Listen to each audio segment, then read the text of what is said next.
নমস্কার বন্ধুরা, আমি পলাশ বিশ্বাস আর আপনারা দেখছেন পলাশ বিশ্বাস ভিডিওস। আশা করি আপনারা প্রত্যেকে ভালো আছেন। আপনাদের বাগানের গাছগুলিও ভীষণ ভালো আছে। বন্ধুরা, থাম্বনেল আর টাইটেল থেকে বুঝতেই পেরে গেছেন যে কোন বিষয় নিয়ে আলোচনা করব। না ভিডিওতে দেখাচ্ছি মানে পিটুনিয়া নয়। আজকে যেটা করব, শীতের একটি অন্যতম প্রিয় ফুল ক্যালেন্ডুলা।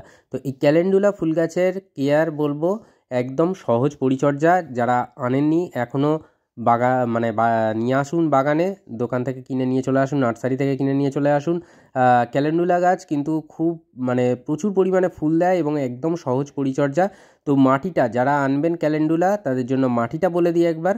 একদম হালকা মাটি বানাতে হবে, অর্থাৎ আপনার বাগানের যে মাটি আছে একটা টবের 40 ভাগ ভরে নেবেন, বাকি যে 40 ভাগ ফাঁকা আছে তার মধ্যে 20 ভাগ ভরে নেবেন লাল মোটা দানার বালি এবং 20 ভাগ ভার্মি কম্পোস্ট। এই নিয়ে মাটিটা ভালো করে মিক্সড করে নিয়ে টবটা প্রতিস্থাপন করবেন। আর তারপর এই হচ্ছে ক্যালেন্ডুলা। ক্যালেন্ডুলা ফুল দেখতে ভীষণই সুন্দর আর প্রচুর পরিমাণে ফুল আপনারা অতি সহজ পরিচর্যায় পেয়ে যাবেন। তো সূর্যের আলো ভীষণ পছন্দ এই গাছের, অর্থাৎ ক্যালেন্ডুলা ফুল গাছের সূর্যের আলোটা ভীষণ পছন্দ করে, কিন্তু অতিরিক্ত জল পছন্দ করে না। তাই হালকা মাটি ময়েশ্চার থাকবে, হালকা ভিজে থাকবে এবং টবের মাটির যে মাটির সাথে গাছের পাতা যেন ঠেকে না থাকে এটা খেয়াল রাখবেন। আর সেই পাতায় যদি জল পড়ে এবং মাটির সাথে সংস্পর্শে এলে সেখান থেকে কিন্তু ফাঙ্গাস লেগে যেতে পারে বা একটা সম্ভাবনা থাকে।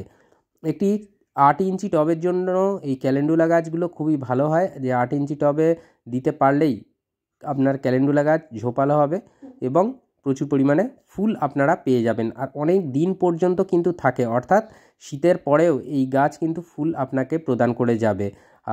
তো যদি সঠিক পরিচর্যা করা যায় এবং তখন একটু সূর্যের আলো থেকে ছাওয়ায় রাখতে হবে। বেলার দিকের চড়া সূর্যের আলো যদি না পায় তাহলেই ভালো। এটা যখন মার্চ বা এপ্রিল মাসের দিকের কথা বলছি। আর না হলে এই সময় চড়া সূর্যের আলোতেই রেখে দেবেন। আর অবশ্যই বুঝে জল দিতে হবে, ওভার ওয়াটারিং নয়। দরকার হলে মাটি দেখবেন যে টপ সয়েল অন্তত 2 থেকে 3 ইঞ্চি শুকনো হচ্ছে, তারপরে আমরা কিন্তু টবে জল দেব, না হলে জল দেওয়ার কোনো প্রয়োজন নেই। আর এই গাছের যেটা মেন সমস্যা একটা আছে, সেটা যেটা প্রথমেই বললাম যে ফাঙ্গাল ইনফেকশন হওয়ার একটা সম্ভাবনা থেকে থাকে যদি মাটি সাথে গাছের পাতা সংস্পর্শে চলে আসে। না হলে কিন্তু এই গাছে আর কোনো সেরকম সমস্যা আসে না। তো অন্যান্য শীতের গাছগুলোয় যেরকম কীটনাশক প্রয়োগ করার কথা বলি সেইভাবেই, অর্থাৎ মাসে 2 বার প্রয়োগ করলে কিন্তু আপনারা ভালো রেজাল্ট পাবেন। নিম অয়েল সপ্তাহে 1 বার করে স্প্রে করতে পারেন এই গাছের জন্য। আর অবশ্যই যে কুঁড়িগুলোর মুখ খুলে গেছে সেইগুলোতে যেন না পড়ে যে কোনো ফোলিয়া স্প্রে যেন না পড়ে, সেটা মাথায় রাখতে হবে। আর কি খাবার দেব? খাবার বন্ধুরা, এই গাছে যেরকম সপ্তাহে 1 বার করে সরিষার খোল পচা জল দিতে পারেন পাতলা করে নিয়ে, 1 কাপ যদি সরিষার খোল পচা জল নেন তার সাথে আরও 2 কাপ সাধারণ জল মিশিয়ে নেবেন। মিশিয়ে নিয়ে আপনারা কিন্তু টবের মিডিয়াটায় দিয়ে দিতে পারেন।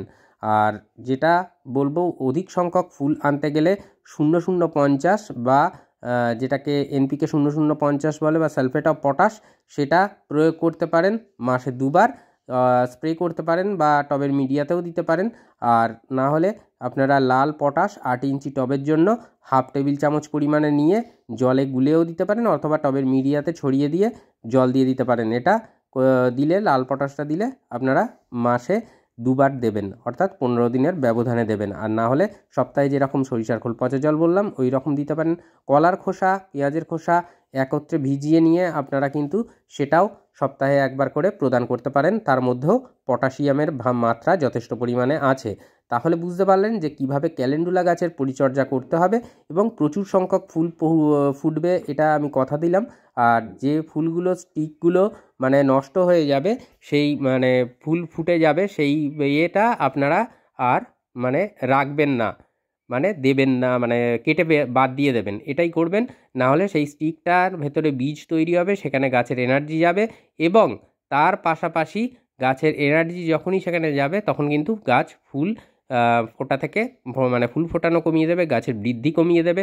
তাহলে বুঝতে পারলেন যে কীভাবে সহজভাবে ক্যালেন্ডুলা গাছের পরিচর্যা আপনাদের করতে হবে। তো আজকের মতো এ পর্যন্তই বন্ধুরা, আবার আসছি আগামীকাল নতুন কোনো ভিডিওর সাথে ঠিক সন্ধ্যে 6টায়। ততক্ষণ সকলে সুস্থ থাকুন, ভালো থাকুন আর প্রচুর পরিমাণে গাছ লাগানোর পাশাপাশি অবশ্যই দেখতে থাকুন পলাশ বিশ্বাস ভিডিওস। মন থাক চিরসবুজ, পৃথিবী হোক সবুজময়। এই বলে আজকে এখানেই সমাপ্ত করছি। আবার আসছি আগামীকাল ঠিক সন্ধ্যে 6টায়। খুব ভালো থাকবেন সকলে। নমস্কার বন্ধুরা।